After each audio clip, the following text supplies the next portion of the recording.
अस्सलाम वालेकुम मेमन। अगर आप लारावेल के साथ कोई ऐसा फ्रेमवर्क यूज़ करें जिसमें आप कर्ली ब्रैकेट्स या मस्टैश सिंटैक्स यूज़ करके वेरिएबल को शो कराते हैं तो ये वर्क नहीं करता। यहाँ पे मेरे सामने एक वेरिएबल है, ये मैं फ़िलहाल Vue.js यूज़ कर रहा हूँ, तो Vue.js के अंदर भी कर्ली ब्रैकेट्स यानी कि मस्टैश सिंटैक्स आप यूज़ करते हैं वेरिएबल शो कराने के लिए। यहाँ पे आप देख सकते हैं कि डॉलर साइन है, तो ब्लेड में अगर आपने शो कराना हो तो आप यहाँ पे कर्ली ब्रैकेट्स देते हैं और बीच में डॉलर यानी कि वेरिएबल को पास कर। तो ये वाला वेरिएबल जो यहाँ PHP से आ रहा है, ठीक है, यहाँ मैं इसके साथ वेरिएबल को रिटर्न कर रहा हूँ व्यू के साथ। यहाँ पे देख सकते हैं एंड विच ये एंड होता है हेलो वर्ड फ्रॉम PHP। अब मैंने यहाँ पे Vue.js का जो वेरिएबल रिटर्न हो रहा है मैसेज, अगर मैंने वो यहाँ पे शो कराना हो तो आप क्या करेंगे, डॉलर को रिमूव कर देते हैं। तो अब आप सोच रहे होंगे कि इसको सेव करेंगे और यहाँ पे रिफ्रेश करेंगे तो ये वर्क करेगा। ठीक है, ये वर्क नहीं करता। इसके वर्क ना करने की वजह ये है कि जो आपके कर्ली ब्रैकेट्स हैं ये रिजर्व्ड हैं ब्लेड के लिए। जो फर्स्ट प्रायोरिटी होती है वो ब्लेड की होती है। अब ये ब्लेड टेम्पलेट के तौर पर इसको रेंडर करने की कोशिश करेगा, लेकिन अगर आपने मैसेज जो आपका फ्रंट एंड Vue.js जो रिटर्न करा वो आपने कराना हो तो इसको आपको HTML में रेंडर करना पड़ेगा। तो उसके लिए आपने क्या करना होता है, यहाँ पे शुरू में आके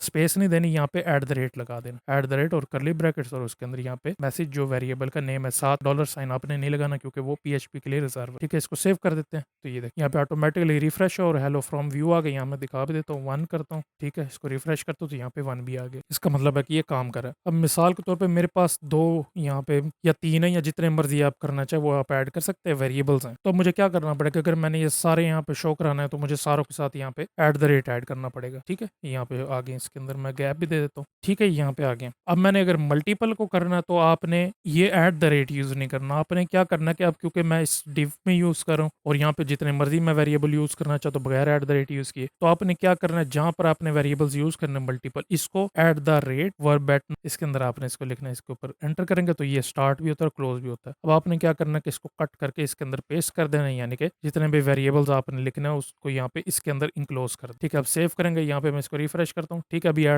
रहा है क्योंकि ये रेंडर करा। अब यहाँ पे @ आप रिमूव कर सकते हैं। इसको दोबारा रिफ्रेश करेंगे। ठीक है, तो ये यहाँ पे रेंडर हो गया। अब यहाँ पे आपको @ बार बार ऐड करने की जरूरत नहीं। ठीक है जी, तो इस तरीके से आप फ्रंट एंड फ्रेमवर्क में मस्टैश सिंटैक्स के अंदर वेरिएबल्स को यूज करते हैं।